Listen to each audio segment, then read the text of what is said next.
Juliette est la jeune maman d'Abel, 2 mois. Elle est à la recherche d'une nounou. Dans 8 semaines, elle reprend le travail. Comme beaucoup de parents, elle s'est d'abord tournée vers les petites annonces sur Internet, mais elle a vite déchanté. Là, par exemple, je viens de faire une recherche pour regarder les annonces qu'il y a dans mon arrondissement. Il y en a 111. Donc, le temps de décortiquer tout ça, le temps de regarder tous ces gens qui vous contactent, qui sont de profils extrêmement divers, qui parfois n'ont vraiment aucune expérience, ça te prend vraiment du temps en tri.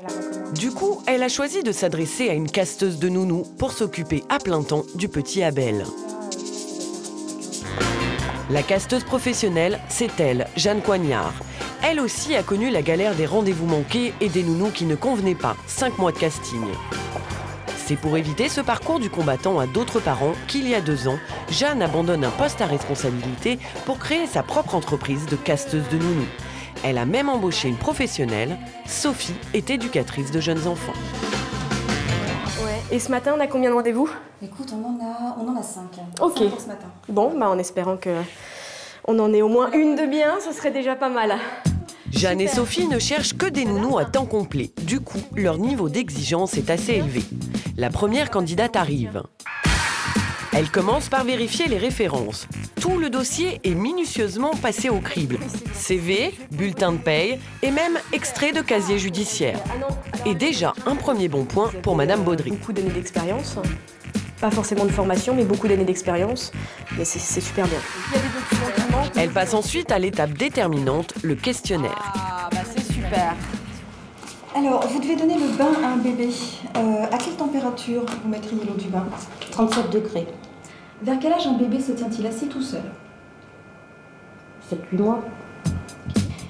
En 3 quarts d'heure, plus d'une 50aine de questions lui sont posées. Après vérification auprès de ses anciens employeurs, Madame Baudry est sélectionnée dans le fichier de l'agence. Je vous rends compte ce soir. La deuxième candidate arrive. Elle présente les 3 années d'expérience requises et le dossier est au complet. Mais quand on passe au questionnaire, les choses se gâtent. Toujours en poste, madame? À partir de combien de degrés considère-t-on qu'un bébé a de la fièvre?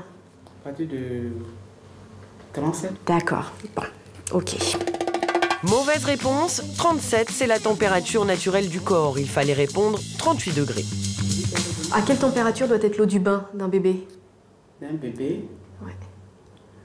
On ne lui a jamais donné du pain, là. Ouais, mais ça c'est super important pour nous parce que nous, on va vous envoyer chez des gens qui ont des enfants petits. 2 erreurs impardonnables, la candidate n'est pas retenue. Au final, sur les 5 rendez-vous de la matinée, seulement 2 assistantes parentales, dont cette dame, seront recrutées par l'agence. Ok, bon point. Très contente. Pour trouver des nounous de compétition, Jeanne n'hésite pas à se déplacer dans les centres de formation. Bonjour madame. Madame Coignard, oui, Jeanne. Dans cet institut, en banlieue parisienne, on prépare au certificat de compétences professionnelles petite enfance, reconnu par l'État. Un véritable vivier de nounous en herbe. Qu'est-ce que vous êtes venue faire aujourd'hui, Jeanne? Eh bien écoutez, je suis venue à la chasse. Trouver de la super auxiliaire parentale. Aujourd'hui, c'est jour d'examen. Angélique, la future nounou, doit changer le poupon et lui préparer un biberon devant un jury attentif aux moindres détails.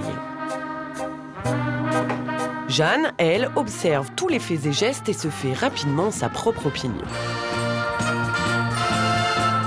Très bien, très bien. Oui, c'est même poussé à l'extrême en mettant la tétine avec une petite spatule. C'est très bien. Angélique obtient sans difficulté son certificat. Et séduite par la prestation de la jeune fille, Jeanne ne veut surtout pas la laisser filer. Elle a peut-être déniché une nouvelle perle rare. Retour chez Juliette. Aujourd'hui, elle a rendez-vous avec 2 assistantes parentales envoyées par Jeanne. Un service qui lui coûte 780 € avant déduction fiscale. Du coup, elle espère bien que ces nounous seront irréprochables. Moi, je vais leur faire comme test, entre guillemets, de les amener dans cette cuisine, parce que cette cuisine, elle est très bien équipée pour 2 adultes, c'est-à-dire de briques et de broc, mais on s'y retrouve. Sauf que pour un enfant qui sait marcher ou ramper, c'est un horrible nid à danger. Et sinon, dans la chambre, il y a un problème de sécurité majeur qui est le coffre, qui est juste devant la fenêtre. Donc ça, j'attends aussi qu'on me le signale. La première à se présenter, c'est Madame Baudry, celle qui a passé avec succès l'entretien chez Jeanne. Premier contact avec le nourrisson.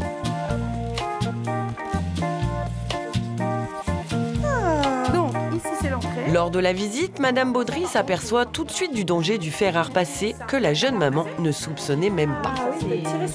Ça c'est pareil, quand il va marcher, c'est juste... Puis, elle repère rapidement les dangers de la cuisine et réussit haut la main le test de la chambre. Là par contre, ça surtout pas sous la fenêtre. Hein. Ah d'accord. Quand il va être un peu plus grand. Ah bah oui, évidemment, il peut Enfin, en général. nouvelle fonction. Deuxième nounou à se présenter, Madame Bruno. Le premier contact avec l'enfant est tout aussi chaleureux. Et comme la précédente candidate, Madame Bruno voit aussi très vite les dangers de la cuisine. Tout ça, parce que lui, il peut l'ouvrir. Et elle a même une petite tendance à en rajouter.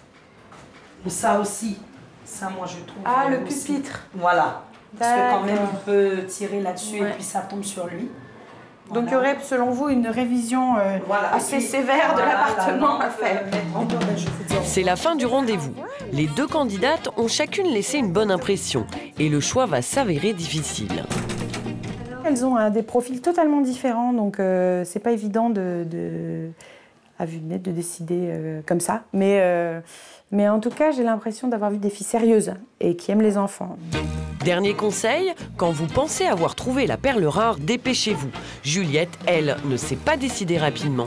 2 semaines après notre reportage, les deux super nounous avaient déjà trouvé un autre bébé à garder.